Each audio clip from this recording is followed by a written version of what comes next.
Media one കിഫ് super കപ്പിന്റെ team meetup section media one CEO Roshan Kakkatt സന്ദർശിച്ചു. Doha സ്റ്റേഡിയത്തിൽ നടന്ന മീറ്റപ്പിൽ ടൂർണമെന്റിൽ പങ്കെടുക്കുന്ന ടീമുകളിൽ നിന്നുള്ള താരങ്ങളെല്ലാം പങ്കെടുത്തു. ദിവ കാസർകോട്, KMCC മലപ്പുറം, TJSV തൃശൂർ, വയനാട് കൂട്ടം, friends of Thrissur, Mac Qatar, United Ernakulam തുടങ്ങിയ ടീമുകളാണ് ദോഹ സ്റ്റേഡിയത്തിൽ സംഗമിച്ചത്.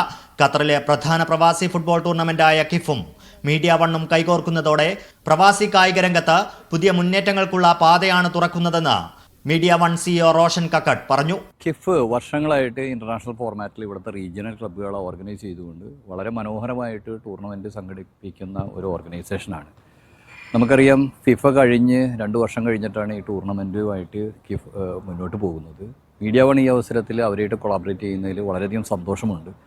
ഈ ടൂർണമെൻറ്റിനെ കൂടുതൽ ജനകീയമാക്കാനും അതുപോലെ തന്നെ ഇതിനെ അടുത്ത തലങ്ങളിലേക്ക് ഉയർത്തുവാനും മീഡിയ വണ്ണിൻ്റെ ഒരു പാർട്ട്ണർഷിപ്പിലൂടെ സാധിക്കുമെന്ന് തന്നെയാണ് ഞങ്ങൾ വിചാരിക്കുന്നത്.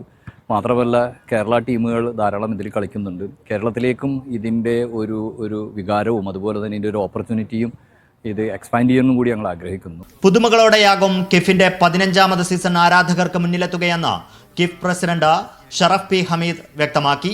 തന്നെയുമല്ല, 2007 നമ്മൾ കിഫ് സ്റ്റാർട്ട് ചെയ്യുന്ന സമയത്ത് ഇങ്ങനെ ഫുട്ബോൾ ഓർഗനൈസേഷനും ഫുട്ബോളിനെ പ്രൊമോട്ട് ചെയ്യുന്ന ഒരു പ്രോഗ്രാമും ഇന്ത്യൻ കമ്മ്യൂണിറ്റിയിൽ ഉണ്ടായിട്ടില്ല.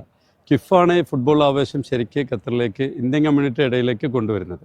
ഇന്ത്യൻ എംബസി അപെക്സ് ബോഡി പ്രസിഡന്റുമാരായ AP മണികണ്ഠൻ, ഷാനവാസ് ബാവ, EP അബ്ദുറഹ്മാൻ, ത്വാഹ മുഹമ്മദ്, കിഫ് ഭാരവാഹികളായ Suhail Santhapuram, Muhammad Shameen, Muhammad Eesa, media one middle east operation and business development manager Swavab Ali, Rahim Omassery തുടങ്ങിയവർ ടീമുകൾക്ക് വിജയാശംസകൾ നേർന്നു. കിഫ് ജനറൽ സെക്രട്ടറി ആഷിഖ് അഹമ്മദ് സ്വാഗതവും ട്രഷറർ ഹനീഫ് നന്ദിയും പറഞ്ഞു. Media one Doha.